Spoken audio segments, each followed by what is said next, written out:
Hello friends, स्वागत है आपका विद्या ज्ञान क्लासेस में। और आज हम कर रहे हैं अपना नया चैप्टर समानता, और हमारा टॉपिक भी समानता है। ठीक है, तो समानता, आपने समानता वर्ड सुना होगा। इनफैक्ट हमने दूसरी बुक करी थी, जब फर्स्ट बुक जो हमारी संविधान वाली थी उसमें मौलिक अधिकार में हमने समानता करी थी, और पहला हमारा जो मौलिक अधिकार है वो समानता ही है। ठीक है, समानता, स्वतंत्रता, फिर आगे है ना।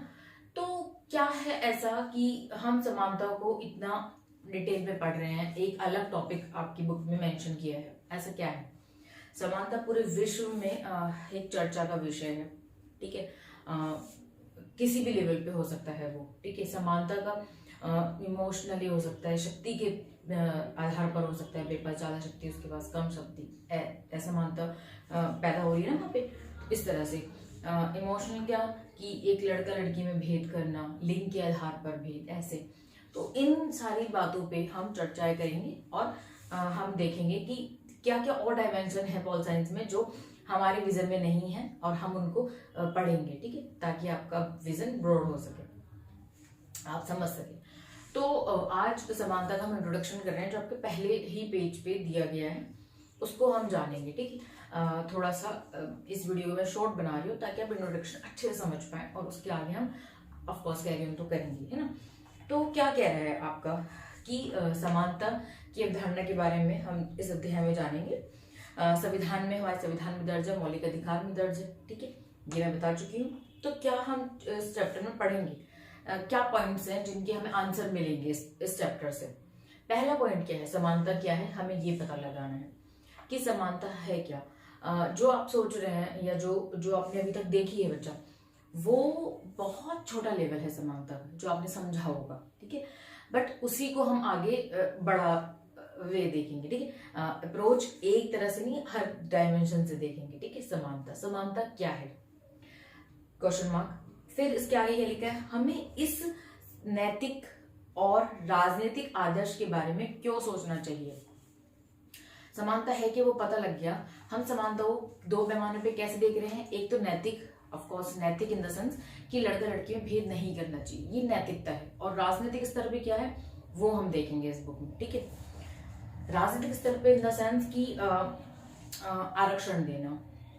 ठीक है, हमें लग रहा है कि असमानता पैदा हो रही है, तो समान करने के लिए हमने आरक्षण का प्रोविजन करा। ऐसी बहुत सारी चीजें स्कूल में आप देखते होंगे, कुछ बच्चों को पैसे मिलते हैं, है ना, कुछ बच्चों को पैसे दिए जाते हैं ना। वो क्यों दिए जाते हैं, उसका रीजन ये है कि वो अभी असमानता की कंडीशन में है। उनको समानता एक तराजू में लाने के लिए एक तरह से उनको ऐसा किया जा रहा है। ठीक है, ड्रेसेस, स्कूल फीस ऐसे माफ कर दी जाती है ना, वो क्यों है, इसीलिए।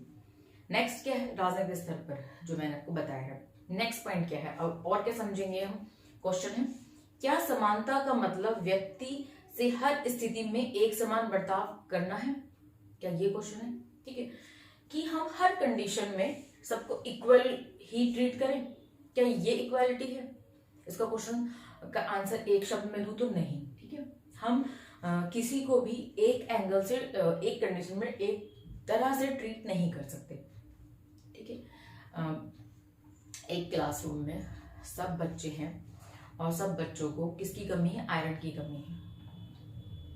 गवर्नमेंट ने ऑर्डर निकाला कि सभी बच्चों को आयरन की गोली देनी है। ओके फाइन, अब सभी बच्चों को दे रहे हैं। क्या जिसमें आयरन अच्छा है, अच्छे लेवल का है, क्या उसको आयरन की गोली मिलनी चाहिए, या जिसके अंदर बहुत कम है, जिसको शायद 2 गोली की नीड है, क्या उसकी गोली हमें उसे दे देनी चाहिए।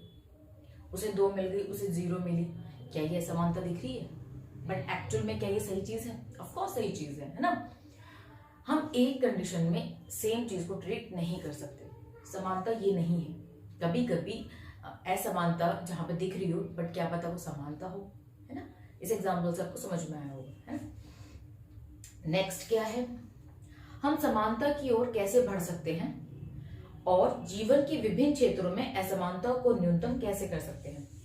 असमानताएं जो है, एक्चुअल में जो असमानता है, उनको कम करना, और हम इसकी ओर कैसे आगे बढ़ सकते हैं। ठीक है, एक सिंपल सा तरीका है, आप अपनी लाइफ में किसी भी कंडीशन में, ठीक है, भेदभाव करना कम कर दीजिए, कालों से चिढ़ करना बंद कर दीजिए, लड़कियों से उसके अंदर कम दिमाग है क्योंकि वो लड़की है, इस तरह से चीजें कम कर दीजिए तो आपको समझ में आएगा कि आपके व्यक्तित्व में असमानता की कमी आ रही है और आप इक्वालिटी की ओर आगे बढ़ रहे हैं। ठीक है, नेक्स्ट है हम समानता के राजनीतिक, आर्थिक, सामाजिक आयामों को अलग अलग कैसे समझ सकते हैं। हम ये 3 डायमेंशन समझेंगे, आपकी बुक में ही समझेंगे। ठीक है, और क्या बात कह रहा है ये, यहाँ से थोड़ा सा इंपॉर्टेंट हो जाता है क्योंकि ये जो क्वेश्चन है इनके आंसर तो हमें मिल ही जाएंगे इस पूरे चैप्टर में। ठीक है, और क्या पढ़ेंगे हम जो बहुत ही पॉल साइंस वाले स्टूडेंट को ऑलवेज काम आएंगे हमेशा, लाइफ टाइम। ठीक है, तो वो है, तो हम किन विचारधाराओं का सामना करेंगे इसमें। एक है हमारी कौन कौन सी विचारधारा इसमें शामिल होंगी। पहला है समाजवाद, मार्क्सवाद, ये विचारधारा इसी से निकली है। ठीक है, फर्स्ट ये, फिर देन इसके आगे ये चलिए, फिर क्या है उदारवाद। मैंने पहले बताया था ना, उदारवाद में सेंटर में कौन है, कमेंट करके आप बताएं उदारवाद के सेंटर में कौन है। इससे पहले जो चैप्टर स्वतंत्रता उसमें हम पढ़ चुके हैं उदारवाद। ठीक है, नेक्स्ट क्या है नारीवाद। नारीवाद ओके, मेरा फेवरेट तो ये हो गया, हम ये 4 डायमेंशन पढ़ेंगे आपके इस बुक में। पहला मैं कुछ ब्रीफ दे देती हूँ आपको। ये दोनों किस चीज को बोलते हैं, ये आर्थिक असमानता को बताएंगे। ठीक है, कि किसी चीज में असमानता नहीं है, सिर्फ एक चीज में है, इकोनॉमिकली, आर्थिक तौर पे। अगर इसमें समानता हो, इसमें चीजों में समानता हो जाती है तो सब चीजें इक्वल हो जाएंगे, लड़का लड़की इक्वल हो जाएंगे, कोई भी धर्म ऊपर नीचे नहीं रहेगा, ये बहुत सारी चीजें। ठीक है, ये आर्थिक तौर पे देखते हैं। ठीक है, हैव नॉट, किसी कुछ है किसी के पास कुछ नहीं है, उसके तौर पे इनके बीच में असमानता है, बस ये 2 चीजों को प्रेफर करते हैं। ठीक है, आर्थिक तौर पे।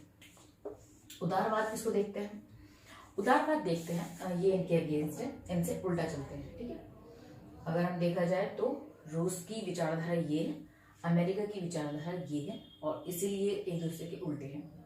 ठीक है, पहले उनकी विचारधारा आई, फिर एक दूसरे के अगेंस्ट हुए। ओके, तो ये उदारवाद इनके अगेंस्ट है, ये कहती है कि ऐसा कुछ नहीं है, पहली बात तो। दूसरी बात ये है कि प्राकृतिक तौर पे अगर हम देखा जाए खुली स्पर्धा है। ठीक है, खुला कंपटीशन होना चाहिए, किसी का हस्तक्षेप नहीं होना चाहिए। खुले कंपटीशन में अगर कोई बंदा पीछे रह रहा है तो वो उसके लायक नहीं है, आप उसको क्या करो, उसकी हेल्प करके उसे कंपटीशन में आगे मत लेके आओ, वो लायक ही नहीं था। ठीक है, व्यक्ति जो आगे जा रहा है इसका मतलब वो ही उस चीज को लीड कर सकता है, वो ही बंदा उसके लिए बिल्कुल करेक्ट है। ठीक है, उस तरह से तो ये खुली स्पर्धा की बात करते हैं। ठीक है, कोई हस्तक्षेप नहीं होना चाहिए, और अगर किसी के पास आर्थिक स्थिति अच्छी है तो वो काबिल है उसके लिए, किसी के पास नहीं है तो वो काबिल नहीं है, ये इस चीज को मानते हैं, खुली प्रतिस्पर्धा को, व्यक्ति सेंटर में है। ठीक है, ओके।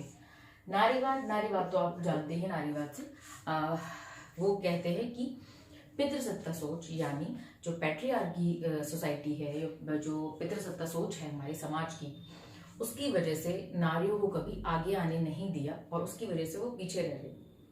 तो ये इस असमानता की बात करते हैं, और इसको कैसे ठीक करना है उसके बारे में भी हम बात करेंगे आपकी बुक में। ठीक है, तो हम इन चीजों को कंसिडर करेंगे। ये क्वेश्चंस जो आपको मैंने इनके थोड़े थोड़े आंसर बताए वो हम डिटेल में पढ़ेंगे, और इनका रेफरेंस उनके साथ साथ आता जाएगा इन विचारधाराओं का। ठीक है, इतना सिंपल सा चैप्टर है, सिंपल तो नहीं है, गहराई में समझो तो बहुत अच्छा लगेगा आपको। और अगले में हम डिटेल में करेंगे समानता महत्वपूर्ण क्यों है, ये देखेंगे हम। ठीक है, समानता रियल में बहुत महत्वपूर्ण है, और इसको अपनी लाइफ में उतारना। ठीक है, पढ़ते रहें, बढ़ते रहें, और हम अगली वीडियो में मिलेंगे इसी चैप्टर के साथ, और यही कंटिन्यू करेंगे समानता महत्वपूर्ण क्यों है। Thank you, good bye.